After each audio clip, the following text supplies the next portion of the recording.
Maelfu ya wananchi wa Libya walijitokeza kwa wingi kushiriki mazishi ya Saif al-Islam Gaddafi, mwana maarufu zaidi wa aliyekuwa kiongozi wa Libya Muammar Gaddafi, aliyeuawa kwa kupigwa risasi wiki hii katika mazingira yenye utata mkubwa sana.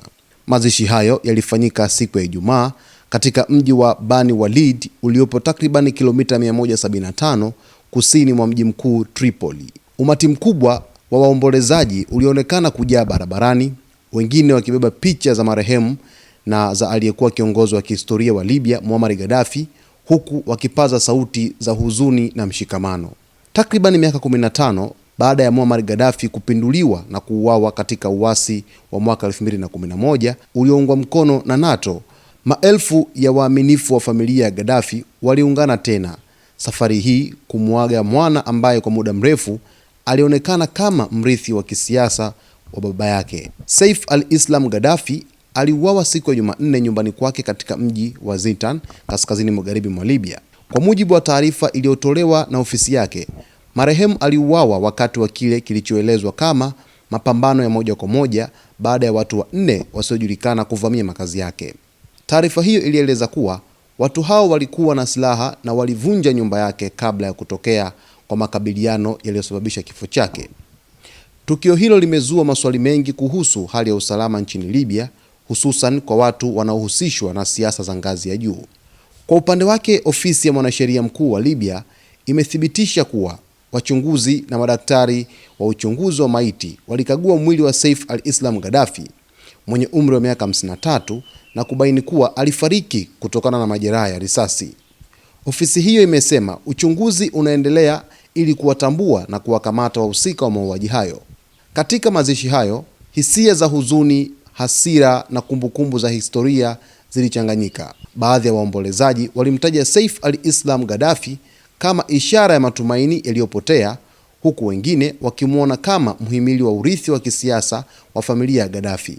Tupo hapa kumsindikiza mpendwa wetu, mwana wa kiongozi wetu ambaye tuliweka matumaini na mustakabali wetu kwake, alisema Wad Ibrahim, mwanamke mwenye umri wa miaka 33 aliyesafiri kutoka mji wa Sirte takriban kilomita 300 kutoka Bani Walid ili kushiriki mazishi hayo.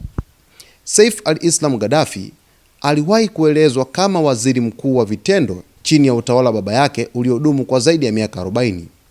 Ingawa hakuwahi kushika wadhifa rasmi serikalini, alikuwa ana ushawishi mkubwa katika maamuzi ya kisiasa na kidiplomasia ya Libya katika miaka ya mwisho ya utawala wa baba yake. Kwa muda mrefu alijijengea taswira ya mwanamageuzi na mtu wa wastani, akijaribu kuwasilisha uso mpya wa Libya kwa dunia ya magharibi. Aliongoza mazungumzo yaliyoifanya Libya kuachana na silaha za maangamizi makubwa, hatua iliyosaidia kuondoa baadhi ya vikwazo vya kimataifa dhidi ya nchi hiyo. Pia alihusika katika majadiliano ya fidia kwa familia za waliopoteza ndugu zao katika shambulio la bomu la ndege ya Pan Am Flight 103 juu ya Lockby, Scotland mwaka 1988, tukio lililokuwa doa kubwa katika historia ya Libya kimataifa.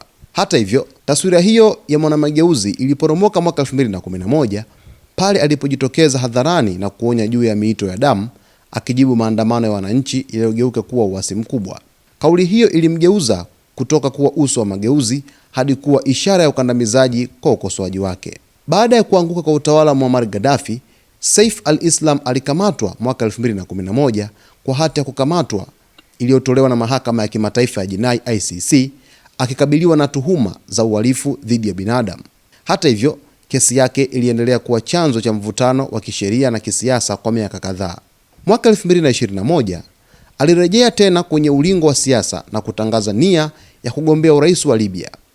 Hatua hiyo iliwapa matumaini baadhi ya wananchi waliotamani kurejea kwa uthabiti wa dola, huku ikiwakasirisha wengine waliomlaumu kwa historia ya familia yake. Hata hivyo, uchaguzi huo uliokuwa ukilenga kuunganisha Libya chini ya mpango wa Umoja wa Mataifa uliahirishwa kwa muda usiojulikana, na nchi ikaendelea kubaki katika hali ya mgawanyiko wa kisiasa na kiusalama. Hadi leo, Libya imegawanyika kati ya serikali inaungwa mkono na Umoja wa Mataifa chini ya Waziri Mkuu Abdul Hamid Dbeibah yenye makao yake Tripoli, na utawala wa mashariki unaungwa mkono na kamanda mwenye nguvu Khalifa Haftar. Wachambuzi wa siasa wanasema kuuawa kwa Saif al-Islam Gaddafi kunavunja moja ya chaguo mbadala lililokuwapo katika siasa za Libya, hasa kwa wale waliomwona kama daraja kati ya zamani na mustakabali mpya wa taifa hilo.